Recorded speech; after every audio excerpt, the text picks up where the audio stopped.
Hello, আজকে আমরা একটা নতুন ধরনের রাইটিং শিখে নেব। খুবই সোজা রাইটিং। এই রাইটিংটা খুব কম সময়ে একটু ভাবনা চিন্তার মাধ্যমে যে কেউ করতে পারে। এটাকে বলা হয় ডুজ অ্যান্ড ডোন্টস। দেখতে পাচ্ছ, ডুজ অ্যান্ড ডোন্টস লেখা আছে, অর্থাৎ কি করতে হবে আর কি করতে হবে না। তাহলে আমরা একটা উদাহরণ নিয়ে রাইটিংটা বুঝে নিই।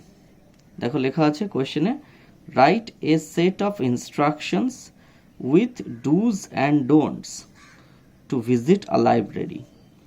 অর্থাৎ তোমরা লাইব্রেরিতে যাবে, কি করা উচিত, ডুজ মানে কি করা উচিত বা কি করবে, আর ডোন্টস মানে কি করা উচিত নয়, সেইটা একটু দেখে নেব।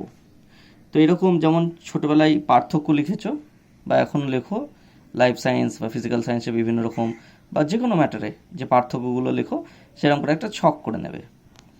একটা ঘরে থাকবে ডুজ আর একটা ঘরে থাকবে ডোন্টস। ডুজ মানে ডুগুলো, সেজন্য একটা এস, যেমন বয় থাকলে বয়েজ হয়, সেজন্য ডু থাকলে ডুজ। আর যেগুলো করবো না সেগুলো ডোন্ট দিয়ে এস, ডোন্টস। এখানে একটা জিনিস খেয়াল রাখবে যে টোটাল রাইটিংটা 10 মার্কস যেহেতু থাকবে, তো কমপক্ষে তোমরা ডুজের ঘরে 5টা ইনস্ট্রাকশন দেবে যেগুলো করতে হবে, আর ডোন্টসের ঘরে 5টা ইনস্ট্রাকশন দেবে। এরপরে তোমরা ইনস্ট্রাকশন বাড়াতে পারো, 6টা 7টাও করতে পারো, কিন্তু কমপক্ষে ডুজে 5টা, ডোন্টসে 5টা থাকবে। তাহলে চলো দেখে নিই যে পয়েন্টগুলো কী কী দেওয়া যেতে পারে। যেমন প্রথম, লাইব্রেরিতে যেতে হলে ফার্স্ট যে কাজটা করতে হয়, গেট আ লাইব্রেরি কার্ড। অর্থাৎ প্রথমেই যেটা নিতে হবে, আমাদের একটা লাইব্রেরি কার্ড করতে হবে। এটা হচ্ছে প্রথম কর্তব্য।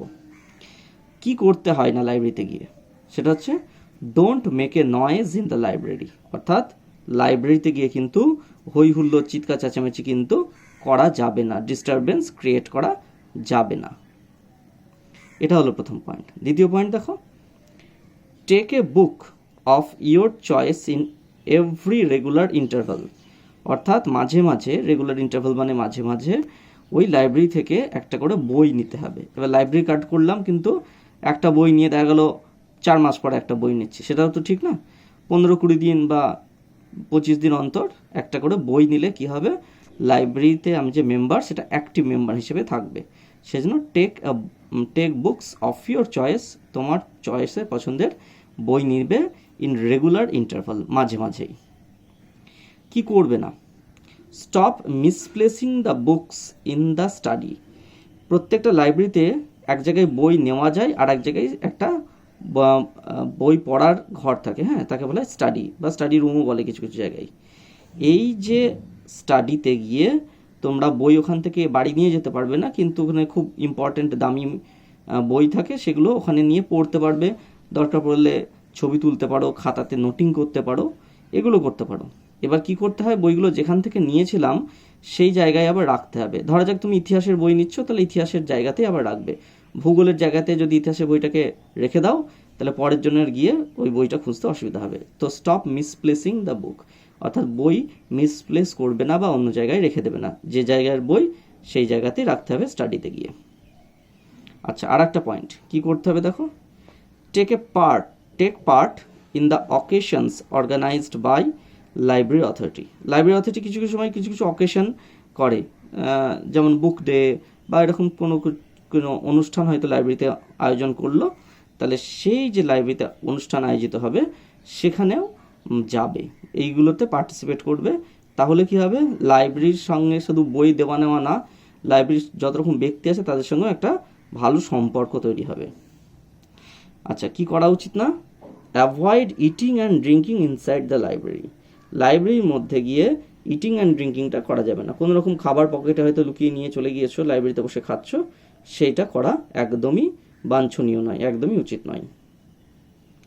আচ্ছা, 4 নম্বর দেখো, 4 নম্বরে কি করবে, suggest different types of books to improve the collection of the library. তোমরা লাইব্রেরিতে গিয়ে কোনো একটা বই চাইছো, দেখা গেলো খুব ভালো বই লাইব্রেরিতে নাই, তাহলে সেই সাজেশনটা দিতে পারো, যে বলতে পারো যে এই বইটা কিন্তু খুবই গুরুত্বপূর্ণ, চাকরির জন্য হোক, পড়াশোনার হোক, যার জন্যই হোক।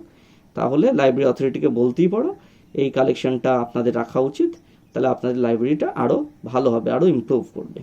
এটা করতেই পারো। কি করবে না, never try to steal any book from the library. Library থেকে কোনো বই চুরি করবে না, কারণ বই চুরি করলে কী হবে, যে বইটা তুমি চুরি করলে সেটা তোমার হয়তো একার উপকারে লাগবে, কিন্তু লাইব্রেরিতে থাকলে ওটা হাজার হাজার মানুষের উপকারে লাগবে। তাই লাইব্রেরি থেকে বই চুরি করাটা ভালো জিনিস নয়। আচ্ছা, 5 নম্বর দেখো কি করতে হয়। Invest your time to work for the library or to help the persons in the library. বলছে তোমার সময় দেবে, ইনভেস্ট ইউর টাইম, তোমার সময় দেবে লাইব্রেরির কোনো কাজ করার জন্য, অথবা লাইব্রেরিতে যেসব লোকজন আছে তাদেরকে মাঝে মাঝে হেল্প করবে কিছু কাজ করতে, সবসময় না, মাঝে মাঝে। তাহলে কী হবে, লাইব্রেরির সাথে শুধু দেওয়া নেওয়ার সম্পর্ক থাকবে না, যেমন অনুষ্ঠানে অংশগ্রহণ করলে সম্পর্ক ভালো হয়, ঠিক সেরকমই একটু আধটু যদি লাইব্রেরির কাজ করে দেওয়া যায় তাহলেও লাইব্রেরিটা ইমপ্রুভ করতে সুবিধা হয় এবং তাদের ওইসব ব্যক্তিদের সাথেও সম্পর্ক খুব ভালো থাকে। আচ্ছা, কি করা উচিত লাইব্রেরিতে, কি করা উচিত না, একটা prevent your self from damaging any kind of book. কোনো বইকে ড্যামেজ করবে না, এটা কিন্তু খুবই গুরুত্বপূর্ণ জিনিস। যে আমার একটা ইম্পর্টেন্ট বইয়ের 2টো পাতা লাগবে, আমি ব্লেড দিয়ে কেটে নিয়ে বাড়ি চলে গেলাম, এটা কিন্তু কোনোভাবেই বাঞ্ছনীয় নয়। কারণ তোমার ওই 2টো পাতা নেওয়ার ফলে কী হলো, বইটা ড্যামেজ হলো, পরবর্তীকালে কেউ চাইলে সেই বইপত্রগুলো থেকে কোনো রকম হেল্প পাবে না। তাই এইটা কিন্তু মাথায় রাখতে হবে। তাহলে দেখলে এখানে একটা লাইব্রেরিতে গিয়ে আমাদের কি করা উচিত আর কি করা উচিত না, তার আমি 5টা কি করা উচিত বা কী করবো সেই ডুজের ঘরে 5টা পয়েন্ট দিলাম, আর কি করা উচিত না সেই ডোন্টসের ঘরে 5টা পয়েন্ট দিলাম। এবার তোমরা কি করবে, তোমরা এরকম করে ভাববে, হ্যাঁ এখানে 5টা এখানে এক একটা পয়েন্টের জন্য 1 মার্ক করে থাকবে, তো 10টা পয়েন্টের জন্য তোমরা 10 পাবে। খেয়াল রাখবে যে পয়েন্টগুলো যেন দুর্দান্ত হয়, মানে একটার সঙ্গে একটা নির্ভর করে। মানে এখানে তুমি লিখছো যে ডোন্ট মেক এ নয়েজ, লাইব্রেরিতে চেঁচামেচি করো না, আর ডুজের ঘরে হয়তো লিখছো কিপ সাইলেন্ট, চুপচাপ থেকো, এটা কিন্তু কোনো পয়েন্ট হলো না। হ্যাঁ, এইখানে যে পয়েন্টটা থাকবে সে পয়েন্ট কিন্তু কোনোভাবে ওই দিকে থাকবে না, বা ওই দিকে যে পয়েন্টটা থাকবে সেটা কিন্তু কোনোভাবে এই দিকে থাকবে না। তাহলে এইভাবে আমাদের ডুজ অ্যান্ড ডোন্টস করতে হয়, খুব সোজা একটা প্যাটার্নের রাইটিং। তোমরা 2টো জিনিস খেয়াল রাখবে এখানে রাইটিংটা করবার সময়। প্রথম কথা, দেখো এগুলো সব ভার্ব দিয়ে শুরু করছি, তাই না, ইম্পারেটিভ সেন্টেন্স ভার্ব দিয়ে, যেমন গেট, টেক, সাজেস্ট, ইনভেস্ট, এগুলো সব দেখো ক্রিয়াপদ, ভার্ব দিয়ে বাক্য স্টার্ট করছি। ঠিক এখানেও দেখো don't, stop, avoid, never try, prevent, এগুলো ভার্ব দিয়ে। তাহলে এই বাক্যগুলো জেনারেলি ভার্ব দিয়ে স্টার্ট হবে। আর ডোন্টসের ঘরে বারবার ডোন্টস লিখবে না, হ্যাঁ, তাহলে দেখতে বা শুনতেও খুব খারাপ লাগবে, যে পরীক্ষক যে তোমার খাতাটা চেক করবে তারও বোরিং লাগতে পারে।